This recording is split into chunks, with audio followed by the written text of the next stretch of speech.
What's up, y'all? It's your girl Forevermeari here today, y'all. And today, y'all, I'm basically about to be giving y'all the little rundown of the process for applying to Ncat. If you can already tell where I go this semester, I will be an incoming freshman, y'all. Oh my gosh, I'm adulting. It's giving very much ghetto, but I'm excited. So let's go ahead and get into this video, okay? So first, with Ncat, you can apply through Comment App or the admissions portal. I most definitely would recommend Comment App because you can apply to multiple schools in one portal, and it's way easier, and then it's also easier for your counselors and your teachers to upload your transcripts and everything. And it's just honestly easier for them. Oh, also it's easier for your teachers to do, like, put their recommendations and everything in there. So there is a $60 application fee if it is not waived. For me, I don't think I paid for any applications actually. My school was able to waive all of my applications in Common App, and that's the only place I really applied for any schools. Yeah, I didn't apply for any schools outside of Common App, so it was mad easy. So y'all, there are 3 ways and 3 different times to apply to Ncat. So you got early action 1, and that's for you to get considered for the scholarships and have a better chance of getting in. The earlier you apply, the better it is, because the rest of y'all be getting waitlisted and y'all be mad. The earlier you apply, the better chance you have of getting in. Okay? Okay. For me, I think I did early action 1. I did do it early action 1. I made the deadline. I did. So, did I really get any of the scholarships though? No. But wait, that's another different conversation. Then you have early action 2, and then you have regular. So, next, for 2022, if you are applying this year, SAT scores and ACT scores are optional. You do not have to turn those in. Only time I will recommend actually turning those in, if you do have a good math score on those, go ahead and turn that in so you won't have to take the math placement test. It's just so you get that out the way, because that was pretty hectic for those of us that didn't know about that. So if you do have a good math score on your ACT and SAT, go ahead and turn it in so you can just get it out the way. So next, y'all, scores do not matter. For those of y'all that are over here still stressing about the fact, I just told you that they are optional. They not worried about these test scores. For me, I think I turned in my test scores, but like, were they good? No, like, they weren't good, but I still got in. So honestly, it's gonna be your GPA that really helps you. For me, I had a 3.8. Yeah, your GPA is most definitely gonna help you in the long run, because I think I got a 20 on my ACT, which is like an average score, but the ACT is at a 36. So like, I was midway there. I was barely there. But I think the new requirement for this semester is like a 3.6 or something for you to get accepted, which seems easy enough. Or was it a 3.2? I think it was a 3.6. Yeah, but for me that seems pretty doable, because I don't remember if it was 3.6 or 3 points. Let me look that up. Okay, I can't find it, but it's one of those. But honestly, as long as you have over a 3.0, I think you're good. That's just me though. I had a 3.8. But as long as at least you have a 3.2, I'll say, I think you should be good. I think. Yeah. So when it comes to these college applications in general, not just Ncat, they are honestly looking for students that are going to benefit from they're going to benefit off of. So therefore, if you're not offering anything to the school, why would they invest any of their money or admit you into their school when they can actually admit students that they are going to benefit off? So they are really looking for active people. So you want to really shine a light on like your community service, your after school programs, stuff in the church, even socially. If you have a YouTube, if you have stuff on Instagram, if you have all that different type of stuff, shine a light on it. That's the type of stuff they want to see. When I tell you Ncat has so many different opportunities, shine a light on that type of stuff. That's why they want to see that stuff in your admissions and your application.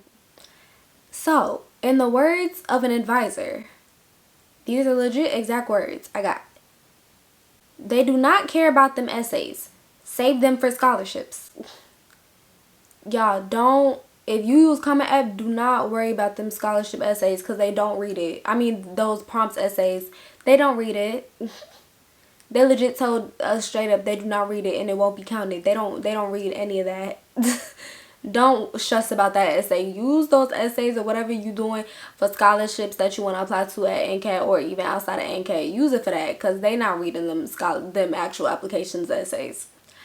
Next, y'all, let's go ahead and kind of get into like the cost of things. You know what I'm saying? So, in-state students basically have to pay nothing. So let me go ahead and give y'all a little breakdown. In-state students, when I look at this little chart thing that they have for Ncat, their total cost, basically after aid and everything, is about $4,210.38. I promise you, after aid, they basically have to pay nothing. When they got them the aid plus the scholarships, I promise you they barely had to pay anything. When I say anything, because the amount of the girls in my group chat and the guys in my group chat that all live in North Carolina and everything, and they tell us how much they have to pay, they be talking about 38 cents. 38 cents. Why? Okay. Well, for out-of-state students, it says the average cost is about $9,839.58.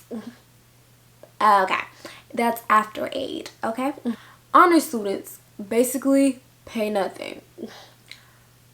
So when I was talking to, but you know what, I applied for the honors program, all that type of stuff, and I made it in time for the deadline, all that type of stuff.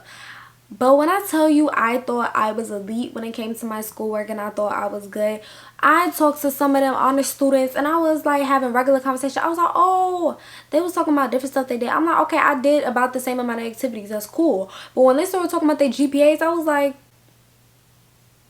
what? So this one dude, he had like a 4.5 GPA. How you do that? How do you do that? I'm like, oh, y'all took AP classes since 9th grade. Since 7th grade at that. Because what? No. So a lot of honor students get about the $30,000 scholarship, or they basically get the full ride. So it just depends. Like $30K tuition is crazy, but honestly it's not that bad because there are very much higher HBCUs. Howard, you're pushing it. So basically, let me tell you something. Us out-of-state students very much have a lower chance of getting it. So basically, only about 18% of us get in out-of-state. But the crazy thing is, out-of-state students have the highest GPAs.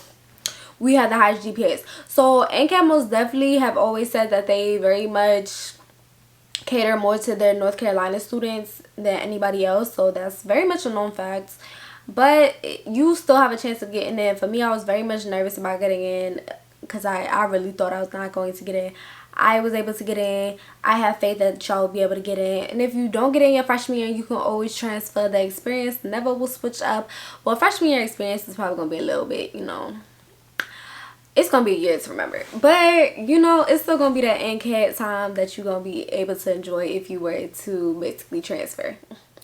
So, apply for scholarships even if your tuition and everything is covered.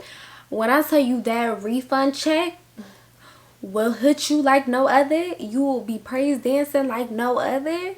Because a lot of these scholarships will automatically go to the school. But if you already have your aid and everything covered, and even like you can continually always be getting scholarships, always getting scholarships, and you still gonna get that money regardless. Even if everything is taken care of, that means you get that money back and you get to use it for whatever. Use it wisely. But that means you get to use it and use it for whatever. Okay? So keep applying for those scholarships no matter what. But overall, Ncat does always get, you will get some type of aid for the most part from Ncat regardless. Like, you will get some type of aid. But when I tell you, make sure you do your FAFSA on time and early. Because if you take forever to get that FAFSA done, you will take forever. It will take forever to see that aid come in. Do your FAFSA. I think it's October 1st. Do your FAFSA. Do it. As soon as you can. Okay? Because I was able to get my federal grant. I was able to get all of that. So do your FAFSA no matter what. So the great thing about Ncat is basically there's almost a major for everything. If there's not your specific major, there's a related major to it. And honestly, it's a overall great campus. And the great thing is, if you are undecided, y'all, you still have a chance to get in. Plenty of my friends, plenty of my classmates, they are undecided and they didn't know what they were going to do, but they went ahead and, you know, they still got in. And even if you are undecided, basically, depending on what type of major you want to do, if you want to do engineering and stuff, I would not come in. If you want to do something like engineering, I wouldn't come in as like, I wouldn't say that you're a business major. Oh, I wouldn't say apply as a business major and then try to switch over to engineering or something. I would say, like, if you don't really know what you're doing and you don't know if you want to choose like fashion or business, I most definitely say you can just like put one or the other, because it's easy for you to switch majors. Like at orientation, a bunch of people switching their majors. It's mad easy to switch. Even after your first year, you can switch your major. So if you're undecided, that's fine. You're mainly just going to be taking your core classes and everything, unless you already have dual enrollment credits or AP credits. So you're already mainly just going to be taking your general classes your freshman year anyway. So that gives you time to figure out what you want to do. So when it is time for you to get a decision letter, they will send it in the admissions portal. They will also probably maybe send it in the email, and they'll probably also send it in the mail. I got all three. I believe I first seen it. I most definitely first got it in my admissions portal is where I got it, because I kept checking every single day to see if my decision came. So yeah, I most definitely kept checking that portal. Make sure you use the portal, because that will let you know if all your transcripts and everything have been sent, so everything is good and all that. But overall, y'all, A&T has plenty of opportunities. I'm so excited to go. I'm so ready to go. Like, but let me just say y'all this: choose the best school for you. I don't care what nobody else tells you. Make sure you do your research. Make sure you do all of this. Choose the best school for you, because I know for me, I was about to end up at, I kept saying, oh, I'm gonna go to Howard, I'm gonna go to Howard, and it's just because simply, I think it's because my mom went there and it's just like, oh, it seems like a cool school to go to. I wasn't really checking into schools for real, but once I actually started doing my research for real, I was like, I need to go to Ncat. Like, Ncat gave me the vibes I wanted. Ncat gave me the opportunities that I wanted. That's where I wanted to go.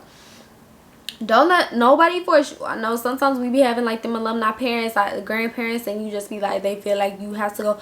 Don't let nobody force you. I don't care. Don't let nobody force you. Actually choose where you want to go.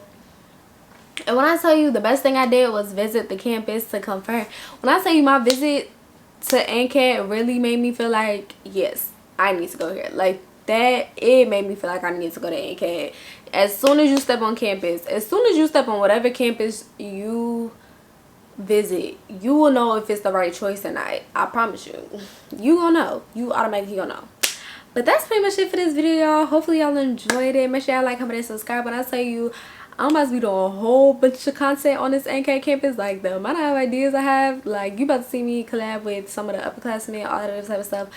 So just be ready. And let me know what class y'all are in the comments. If y'all already go to Ncat, or like what year you gonna be coming. So if you class of 27, or if you're gonna be class of 28, all that sort of stuff. But yeah, y'all, that's pretty much it. Anyways, forever do you, boo. Bye.